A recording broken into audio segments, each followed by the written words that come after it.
Telangana RTC ने रियासत में कार्गो और पार्सल सर्विसेज के चार्जेस में कमी का फैसला किया है। आरटीसी के ओहदेदारों ने ये कीमतें आंध्र प्रदेश आरटीसी से जायद होने के अलावा मार्केट की कीमतों के मुताबिक न होने की वजह से कार्गो पार्सल टैरिफ में कमी का फैसला किया है। वाज़ेह है कि दिगर रास्तों से आमदनी में इजाफे के मकसद से तेलंगाना आरटीसी ने दिसंबर 2020 में कार्गो पार्सल खिदमात का आगाज किया। साल 2021 में आरटीसी को इसके जरिए 24.12 करोड़ की आमदनी हुई। रियासतगीर सतह पर 177 काउंटर्स के जरिए कार्गो पार्सल खिदमात दस्तयाब हैं।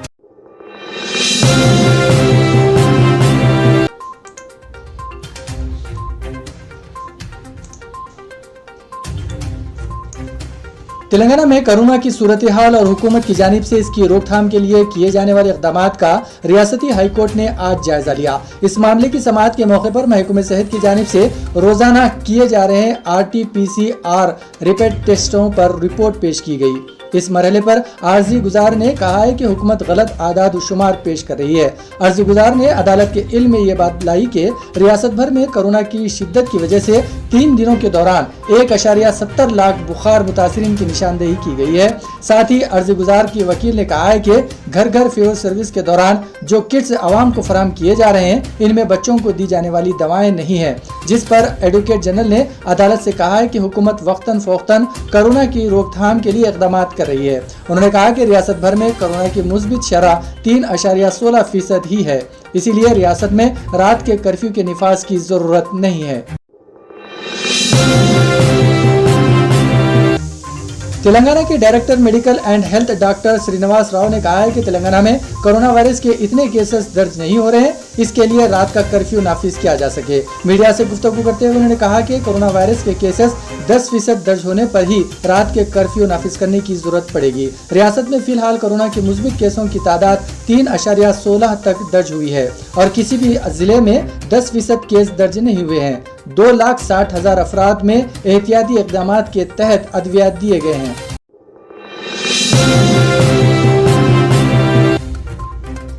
रियासत महाराष्ट्र के जिले वर्धा में एक कार ब्रिज से नीचे गिर पड़ी, जिसके नतीजे में 7 मेडिकल स्टूडेंट्स हलाक हो गए। मरने वालों में बीजेपी रुकन असेंबली का बेटा भी शामिल है। सोंगी मेडिकल कॉलेज के 7 MBBS के तलबा कल रात दिवाली से वर्धा कार में जा रहे थे कि सेलिसापल के पास इनकी गाड़ी के सामने मवेशी आ गया। इनसे बचने की कोशिश में कार बेकाबू होकर पुल से नीचे गिर पड़ी। इस हादसे में 7 तलबा की मौत हो गई।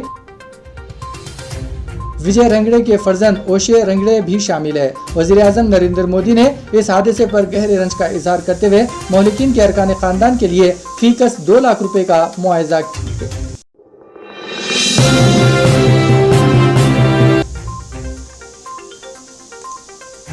तेलंगाना में एक जिले से दूसरे जिले में तबादला कर देने पर मायूस होकर एक और सरकारी टीचर ने खुदकशी कर ली। जिले वरंगल के नरसमपेट मंडल के चंद्रापल्ली से ताल्लुक रखने वाला 40 साला उपला रमेश वरंगल जिले के सरकारी स्कूल में टीचर की हैसियत से खिदमत अंजाम दिया करता था। इनका तबादला जिले मुल्क के एक गाँव में वाक़ स्कूल में कर दिया गया, जिसके बाद से रमेश काफी परेशान और मायूस था। इसी मायूसी में रमेश ने इतवार की रात जहर पी लिया। इसके फौरी बाद इसे अस्पताल मुंतकिल कर दिया गया, जहाँ इलाज के दौरान रमेश की पीर की रात मौत वाक़ हो गई। कुलीन मजलिस इत्तेहादुल मुस्लिमीन ने उत्तर प्रदेश इंतखाबात के लिए उम्मीदवारों की 5वीं फेहरिस्त जारी कर दी, जिसमें देवबंद असेंबली से हल्के से मौलाना अमीर नदवी के बशमूल 6 उम्मीदवारों के नामों का ऐलान किया गया है। जनाब शौकत अली सदर उत्तर प्रदेश मजलिस यूनिट ने 6 उम्मीदवारों की 5वीं फेहरिस्त जारी की है। मौलाना अमीर नदवी जानशीन शेखुल इस्लाम हजरत मौलाना सैयद असद मदनी और हजरत मौलाना सैयद अरशद मदनी साहब के पोते सदर जमीयतुल उलमा हिंद हजरत मौलाना सैयद महमूद मदनी के भतीजे साबिक वजीर उत्तराखंड मौलाना मसूद मदनी के छोटे साहिबजादे होते हैं। उन्हें मजलिस ने देवबंद से उम्मीदवार बनाया है। बाकी उम्मीदवारों में समल से मुशीर तरीन, असमोली से शकील अशरफी, नगीना से ललिता कुमारी, बरपापुर से मोइनुद्दीन और बिलारी से खालिदुज़्ज़मा शामिल है।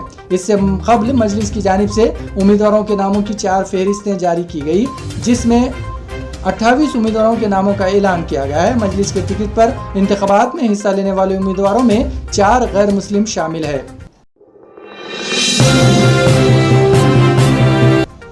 25 जनवरी को साइबराबाद पुलिस कमिश्नरेट में ACPs और तमाम OPs रैंक के अफसरान के साथ बंदोबस्त से मुतालिक इंतजामात के सिलसिले में एक मीटिंग मुनक़िद की। ये इस मीटिंग में 5 फरवरी को शमशाबाद के मुंचल में जियो कैंपस में मसावात के मुजस्समे के निकाब कशी के इंतजामात को हमवार करने के मकसद से थी। 13 रोज़ा यूनिट 2 फरवरी को शुरू होगा और 14 फरवरी को इख्तिताम पजीर होगा। साइबराबाद के CP ने कहा है कि पुलिस एहलकारों की तवज्जो भीड़ के बेहतर इंतजाम, ट्रैफिक के इंतजाम पर मरकूज होनी चाहिए। पुलिस एहलकारों को अमन व अमान बरकरार रखने के लिए हर तरह की एहतियात बरतने का हुक्म दिया है। उन्होंने फायर, मेडिकल और म्युनिसिपल हुक्काम के साथ अच्छे तालमेल पर जोर दिया। उन्होंने कहा कि हुकूमत गैर सरकारी एजेंसियों और बाकी स्टेक इन होल्डर्स के दरमियान बेहतर तालमेल की जरूरत पर भी जोर दिया। इजलास के दीगर शुरकाओं में GTCP Shri Unesh Mohanty, IPS DCP traffic Shri SPM Vijay Kumar, IPS Shamshabad DCP Shri जगदीश्वर रेड्डी और तेलंगाना के तमाम अजला के ACPs रैंक से SP रैंक तक के अफसरान ने भी मीटिंग में शिरकत की। हरिबोली बेला कॉलोनी मुगलपुरे पुलिस स्टेशन हुदूद में एक घर में इस्तेमाल होने वाले ऑक्सीजन सिलेंडर ब्लास्ट हो गया। इस हादसे में किसी जानी नुकसान की इत्तला नहीं है, लेकिन माली नुकसान काफी हुआ है। ये धमाका इतना जोरदार था कि पूरी बिल्डिंग तहस नहस हो गई।